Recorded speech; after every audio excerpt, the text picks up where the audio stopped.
watching from home, follow our So live we stream just and seen stay engaged. the Global Black Economic Forum. Just panel, look at the chairs. Look at these chairs. Look how many empty chairs there are. Literally on the other side of this wall, there are people standing for almost 2 hours just to get free hair care products. And we got people who actually paid for a place that people could come and learn financial literacy for free to empower their lives, to stop begging, borrowing, and looking for the hookup, and you got empty chairs. Even if you look at the demographic here, it's more of the mature senior crowd. There's some youthful here, there, whatever, but for the most part, they out there want to get the grab bag of garbage. Yo, man, we got to do better as a people, man. This is sad. We got global black economic forum and empowerment. This whole space is dedicated just for that. This whole space is dedicated just for that. Okay? We got civic enlargement and student engagement, things about education, about health, about wealth, and yet on the other side of this wall is the same barbecue and boogaloo. The same nigga nonsense that got us all stuck and is gonna keep us down bad as a people. Like, look at that, that says what? The future. The future, that's what that sign says. That's the first sign as you walk into this display. That's what it's about, getting your mind focused on tomorrow. But yet everybody on the other side of this is all about that BS. So I can't wait. Let's walk over there and see the difference. See the difference. If you look in here, it's calm, it's peaceful. It's about what? Democracy, health, wealth, all right? Global black, all of this excellence in here, all of this empowerment over here. This is where the money is. This is where the mentality should be. This is crazy, yo. To think on the other side of the wall, and this is why they say the other side of the tracks. This is where the grass is greener over here. Black voters matter, getting in politics, getting in an understanding of how your communities are governed, being a part of the backbone of governing your own communities, getting involved. This is what it's about over here. This is what it's about.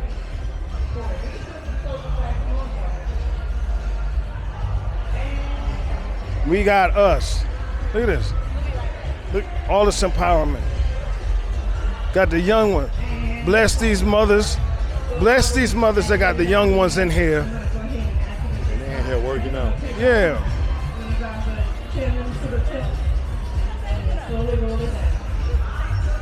This is dope. This is dope. This is where it's at.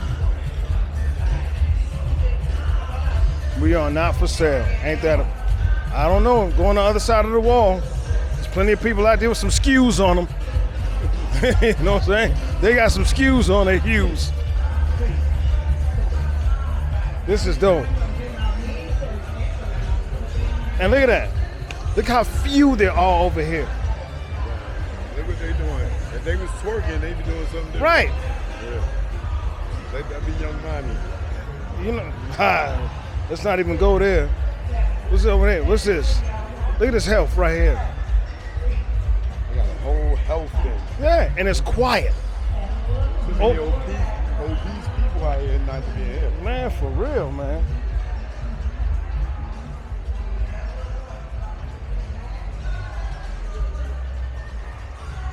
Future of health. What is it? Keeping you well. Look how sparse it is over here. And our community is plagued with some of the most grotesque things that infiltrate our bodies. Everybody, in the sound of my voice, got somebody suffering in their family from heart disease, kidney disease, colon cancer, all kind of matters of sugar, all kind of stuff, obesity. Listen, I'm not trying to be offensive, but yo, how many, and I hate to say it, and no offense against them, but how many sisters did you see out here with the cottage cheese thighs? I mean, it was, man. And they showing it off. Bring back shame. Bring back shame.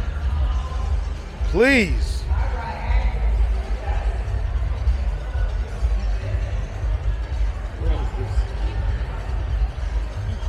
I don't know, but there's a line to go in.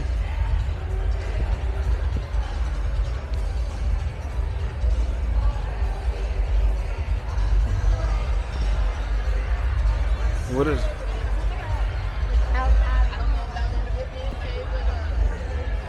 What is this? This is building power. Welcome. Thanks for coming to visit us. Hey, thank you.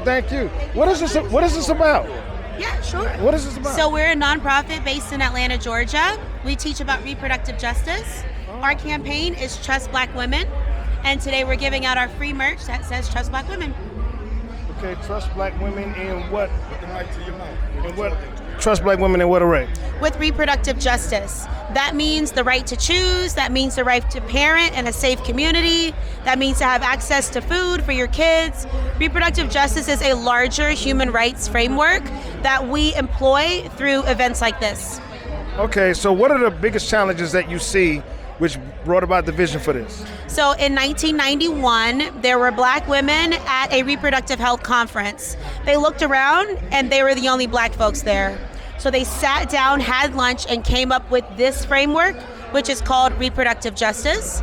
The tenets of reproductive justice are the right to parent or to not parent, to parent in safe communities, and to have the care and access that you need. So that can mean like you need transportation to get to a doctor's appointment, or that might mean you actually need money for the copay.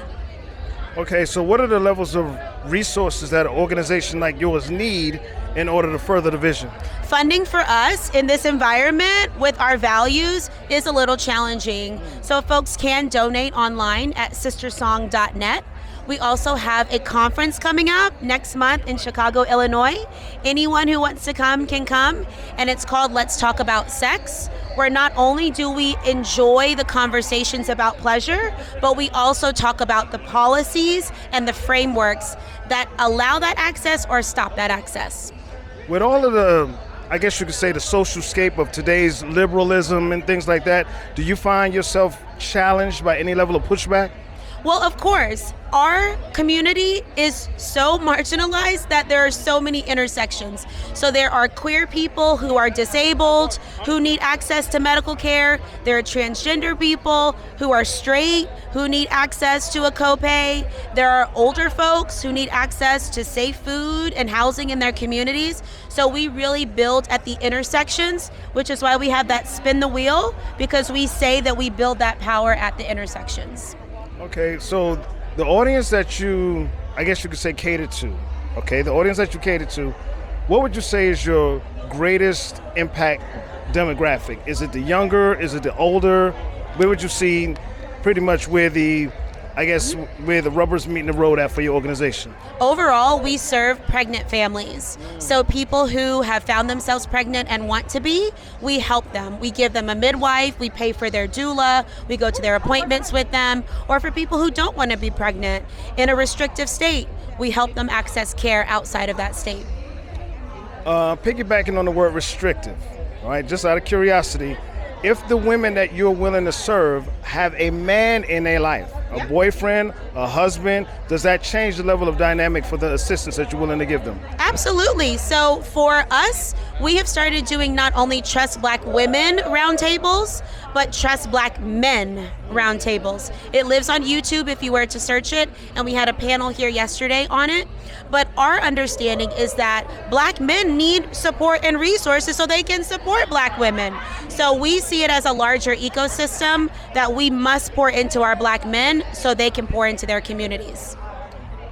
I like that. Yeah. Because often we men are excluded and not included in the conversation for assistance that we need. I know plenty of men that are going through that just want to be there, but systematically is not allowed, permitted. That's why I asked you that question about the restrictive nature, if there would be.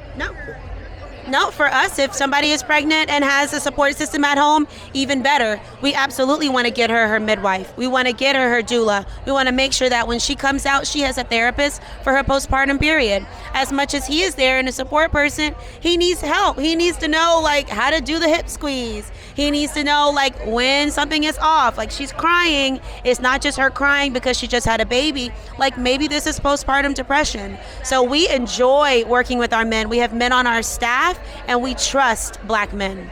How long has your organization been around? 30 years. 30 years? Yeah. Yeah. I've never heard of them. Yeah, we're based in Georgia. Our organization's name is SisterSong. We're a national collective. So we have organizations in multiple states that are a part of our organization. And so you might have heard of like your regional organization, but we're like the overall funder and convener. And requirements. Requirements for what? Requirements for the service, to be part of it. Oh. It seems like all organizations want something, like to be part of it, you got to do something. Like, is your organization that restrictive? We're a nonprofit. We have free memberships for students. People, of course, can become funders by going to SisterSong.net and giving money. There have been individuals who have even left their estates to us, right? You could buy a building for us so that we can give access to care. But for right now, and especially today here at Essence, we're giving away free memberships and free merch. Excellent, excellent. You know, for the audience, please, I don't know if I did, but can you introduce yourself and once again, for them to find out the information about your organization, where to reach you, how to donate, things like that? Thank you for your interest. My name is Park Cannon. I serve as a board member for SisterSong. We're a nonprofit based in Atlanta, Georgia. You can find us at SisterSong.net. You can also find us on Instagram at SisterSong_WOC, which stands for Women of Color. And today here at Essence, we're giving away our signature campaign, Trust Black Women. We started this campaign over 10 years ago. There were racist billboards going up across the South that said the most dangerous place is in a black woman's womb. So we created this campaign intentionally to push back and say, no, we trust black women. So hopefully you trust black women and will fund us and meet us at our next events. Sister, I trust you. Thank you. Thank you so much for the information. And I hope your organization does well. Thank you. Let's get you some swag. Ask you to give us a tour of this, like Yeah. explain the frequency chamber and go Yeah. in. So we start on this side, actually. Wait, let me ask you the question. Can you give me a tour of the place? You know, can you take us around and give us a tour about the different exhibits and what's going on? Let's do it. So here you've got us at the Frequency Chamber, which we put together by our healing justice artist. Dr. Falami has a meditation. You sit down and you meditate. You're able to think about the things that you really need and want for your community. And we have seen people here laughing, crying, really getting into it. Because of course, we have a few different things going on here. We want folks to imagine what the future looks like for their reproductive health by thinking about what it presently looks like and what the past was. So we just have some little photo opportunities here. The girls have been looking great in here. As you can see, it's open for kids. We're excited for the young ones to understand like what's been going on and what they need. And then here you'll see is our this is our constellation of our foremothers of our movement. So those women who sat down at that table and came up with this framework, we honor them here, as well as other individuals who have been impacted by lack of access. Like as you can see right here, this woman lost her life just last year. She was not able to access reproductive health care and passed away. Did she pass away with the child? The child is alive. Was it a matter of childbirth? It was not birth trauma, it was lack of access to care. Gotcha. Yeah. Yep. And then this is our merch over here where we can get you a Trust Black Women t-shirt or a Trust Black Women bag. And folks are loving it.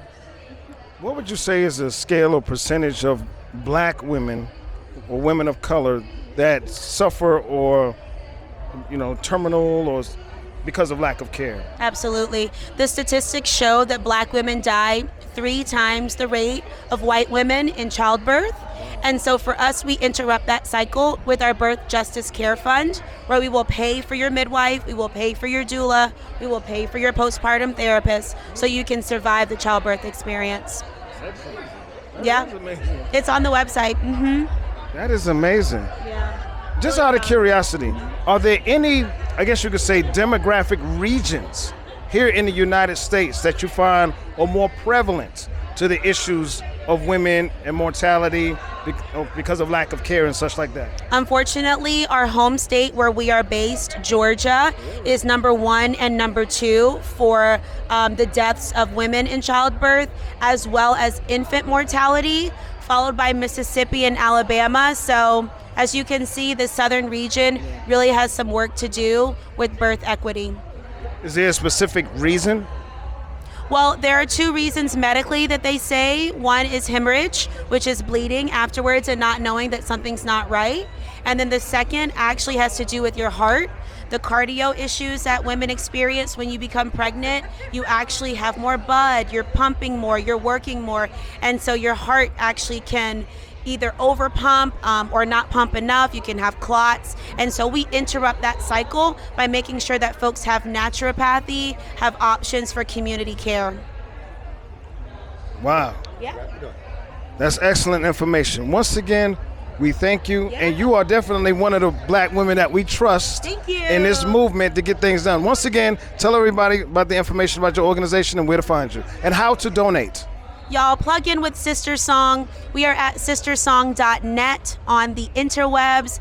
And to donate to us, you can either financially contribute online or you can buy a building for us. You can donate resources to us. We're talking if you have extra birth control, you've got condoms, you've got mental health supplies, you've got Dopplers for midwives to use. We're really a grassroots organization based in the South, interrupting birth inequity, and we hope you'll join us.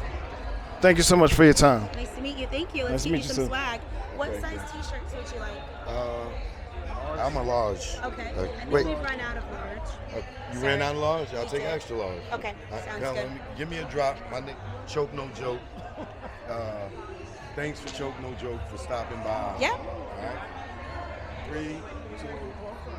We want to say thanks to Choke No Joke for stopping by our Trust Black Women universe.